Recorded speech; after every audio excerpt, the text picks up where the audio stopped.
Jika dokumen ini saya tanda tangani malam ini, saya pulang ke Indonesia membawa puluhan ribu rial.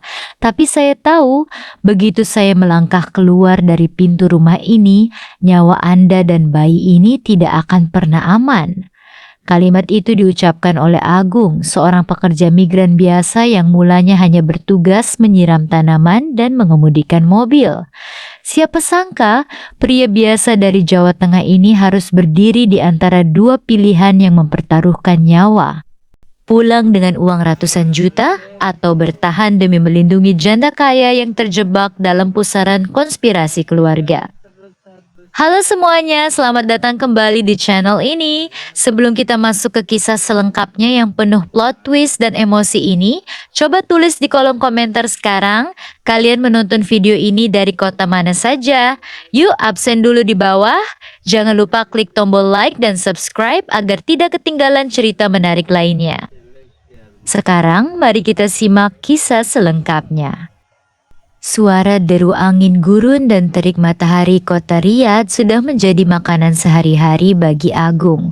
Pria asal Jawa Tengah ini bekerja sebagai ERT dan sopir pribadi untuk sebuah keluarga terpandang.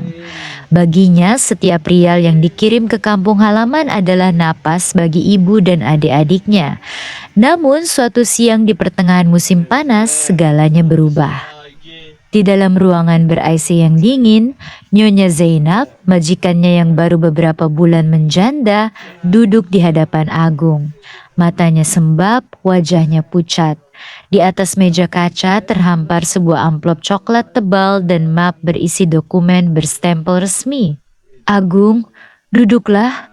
Suara Zainab bergetar, namun ada ketegasan di sana. "Ada yang bisa saya bantu, Nyonya? Apakah ada barang yang harus saya beli ke pasar?" Tanya Agung sopan, menyatukan kedua tangannya di depan tubuh. Zainab menggeleng pelan. Ia menarik napas panjang mencoba mengumpulkan keberanian. "Aku tidak butuh sopir hari ini. Aku butuh seorang suami. Hanya di atas kertas. 3 bulan saja sampai anak ini lahir." Agung tersentak. Ia menatap perut Zainab yang mulai membuncit di balik abaya hitamnya. Di Arab Saudi, hamil di luar pernikahan adalah pelanggaran hukum berat. Bukan hanya menghancurkan nama baik keluarga besar, tetapi juga mengancam kebebasan bahkan keselamatan jiwa. "Nyonya, jangan bercanda. Saya ini cuma pekerja migran, orang kecil.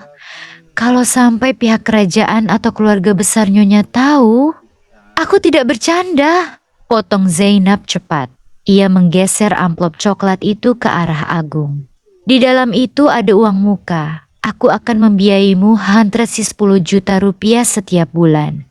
Setelah anak ini lahir dan situasi aman, kita bercerai secara baik-baik. Kamu bisa pulang ke Indonesia sebagai orang kaya.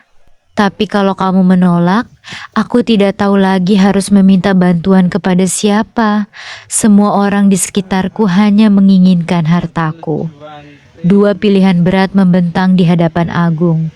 Pulang membawa uang yang bisa melunasi seluruh utang keluarganya, atau masuk ke dalam permainan hukum dan kehormatan yang sangat berbahaya di tanah Arab. Setelah pergulatan batin yang hebat, Agung akhirnya mengangguk. Sejak hari itu, status Agung berubah drastis secara hukum. Dari seorang pekerja biasa, ia mendadak menjadi tuan rumah di villa mewah tersebut. Namun, realita di balik pintu rumah jauh dari kesan pernikahan manis. Di luar rumah, mereka harus berakting sempurna.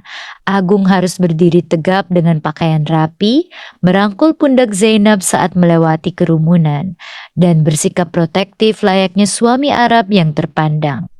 "Tersenyumlah sedikit, Agung. Sepupu-sepupuku memperhatikan kita dari kejauhan," bisik Zainab pelan saat mereka berjalan menuju mobil usai kontrol kandungan. "Saya mencoba, Nyonya, tapi rasanya seluruh badan saya kaku," jawab Agung berbisik tanpa mengubah posisi wajahnya. "Panggil aku Zainab jika di luar. Jangan buat mereka curiga," tegas Zainab. Namun begitu pintu gerbang villa tertutup rapat, sandiwara itu lenyap. Agung kembali ke kamarnya yang terletak di bagian belakang. Hubungan mereka kaku dan penuh canggung. Agung sadar diri akan batasan dirinya sebagai pria bayaran, sementara Zainab dibayangi ketakutan akan rumor dan trauma masa lalu. Suatu malam, Agung mendapati Zainab duduk sendirian di dapur sambil menangis menahan sakit akibat morning sickness yang parah.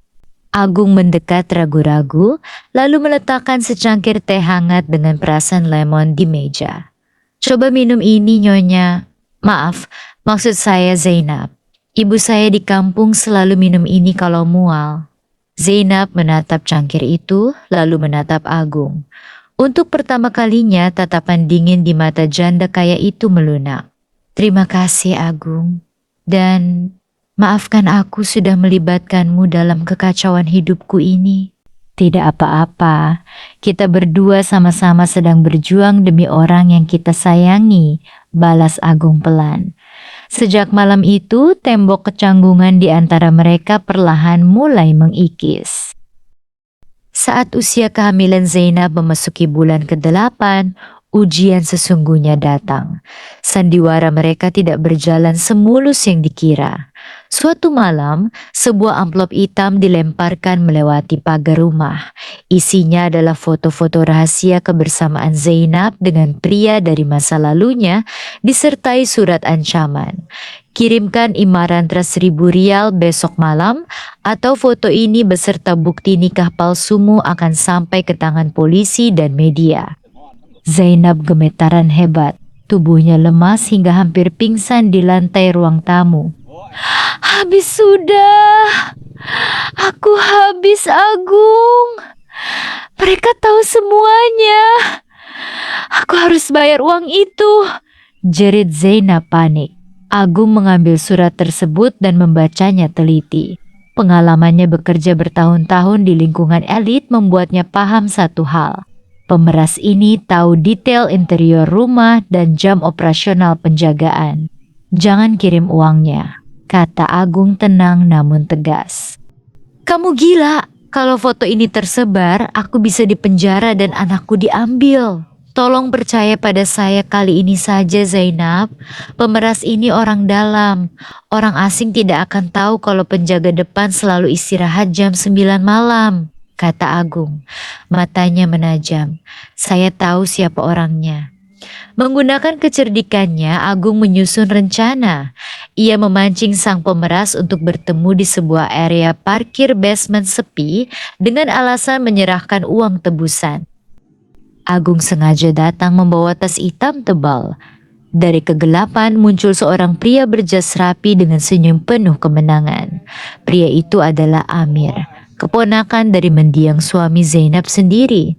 "Ternyata kamu sopir," cibir Amir sambil melangkah mendekat. "Mana uangnya? Berikan padaku, lalu pergilah dari kehidupan Zainab sebelum aku melaporkan nikah kontrak kalian ke polisi." Agung tidak panik. Ia menyalakan perekam suara di ponsel dalam saku jasnya. "Kenapa kamu melakukan ini, Tuan Amir? Zainab itu keluarga Anda sendiri." Amir tertawa sinis. "Keluarga? Wasiat pamanku memberikan separuh saham perusahaan untuk anak yang ada di kandungannya. Jika wanita itu hancur dan dipenjara karena skandal, seluruh harta paman akan jatuh ke tanganku. Jadi serahkan uangnya." "Terima kasih atas pengakuannya, Tuan Amir," ucap Agung dingin. Ia mengeluarkan ponselnya dan menghentikan rekaman. Dari balik pilar basement, dua pengacara keluarga Zainab bersama petugas keamanan keluar membawa dokumen tuntutan hukum. Amir pucat pasi, rencananya hancur seketika. Ancaman besar itu berhasil ditumpas. Keberanian Agung bukan hanya menyelamatkan kehormatan Zainab, tetapi juga melindungi hak anak yang belum lahir tersebut. Beberapa minggu kemudian, kabar bahagia datang. Di ruang persalinan rumah sakit terbaik di Riyadh, suara tangisan bayi laki-laki memecah kesunyian malam.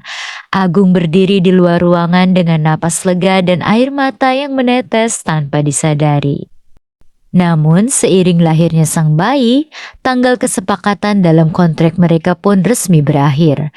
3 hari setelah kembali dari rumah sakit, Zainab duduk di meja makan. Di depannya tersusun lembaran kertas perceraian dan cek pembayaran sisa imbalan yang dijanjikan. "Kontrak kita sudah selesai, Agung," kata Zainab dengan suara serak. Matanya merah, berusaha keras menahan tangis. "Uang ini sudah cukup untuk membuatmu hidup tenang di Indonesia. Kamu sudah melakukan lebih dari apa yang aku bayar. Terima kasih, kamu boleh pergi." Agung menatap dokumen perceraian itu. Di sebelahnya ada sebuah paspor dan tiket pesawat menuju Jakarta. Kebebasan, kemewahan, dan kehidupan nyaman di kampung halaman sudah menunggunya. Namun, Agung berpaling menatap box bayi di sudut ruangan. Tempat mungil itu tertidur pulas. Ia tahu, meski Amir sudah ditangkap, keluarga besar masih akan terus mengincar posisi Zainab yang kini hidup tanpa perlindungan. Perlahan, Agung mendorong kembali cek bernilai ratusan juta itu ke arah Zainab. Ia memegang pena, lalu merobek dokumen perceraian tersebut di hadapan Zainab. Zainab terperanjat. "Agung, apa yang kamu lakukan?" "Saat saya menerima tawaran ini, saya memang hanya memikirkan uang," ujar Agung pelan, namun tatapannya mantap. "Tapi selama 3 bulan ini, saya melihat seorang ibu yang berjuang sendirian di tengah serigala-serigala yang ingin menjatuhkannya. Saya tidak bisa pulang dan berpura-pura tidak tahu jika esok hari Anda dan bayi ini dalam bahaya lagi. Tapi aku tidak bisa membayarmu lagi seperti kemarin.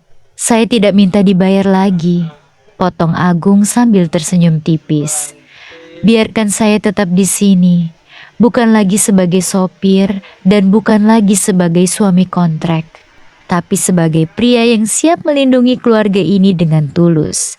Sandiwara yang bermula dari lembaran uang dan keputusasaan ekonomi itu akhirnya bertransformasi menjadi janji dan tanggung jawab yang nyata. Sahabat, kisah perjalanan Agung dan Zainab ini bukan sekadar cerita sandiwara atau drama biasa. Ada hikmah mendalam yang bisa kita petik bersama. Takdir dan niat baik. Seringkali pintu rezeki dan pertolongan Allah datang melalui jalan yang sama sekali tak pernah kita duga. Agung memulai perjalanannya dari keputusasaan ekonomi, namun ketulusan dan kejujuran hatinya mengubah sandiwara menjadi sebuah pengabdian bernilai mulia. Nah, bagaimana menurut pandangan kalian tentang keputusan Agung? Apakah keputusan Agung untuk tetap tinggal dan melepaskan uangnya adalah tindakan yang bijak? Atau justru kalian merasa Agung seharusnya pulang saja ke Indonesia demi masa depannya sendiri? Yuk tulis pendapat dan sudut pandang kalian secara bijak di kolom komentar di bawah. Penasaran banget ingin baca respons dari kalian semua. Jika kalian menyukai cerita yang penuh emosi, inspirasi, dan pelajaran hidup seperti ini, like and subscribe sekarang juga untuk mendukung channel ini. Bagikan atau share video ini ke teman, keluarga, atau grup WhatsApp kalian. Jangan lupa nyalakan lonceng notifikasinya agar kalian tidak ketinggalan kisah-kisah luar biasa lainnya.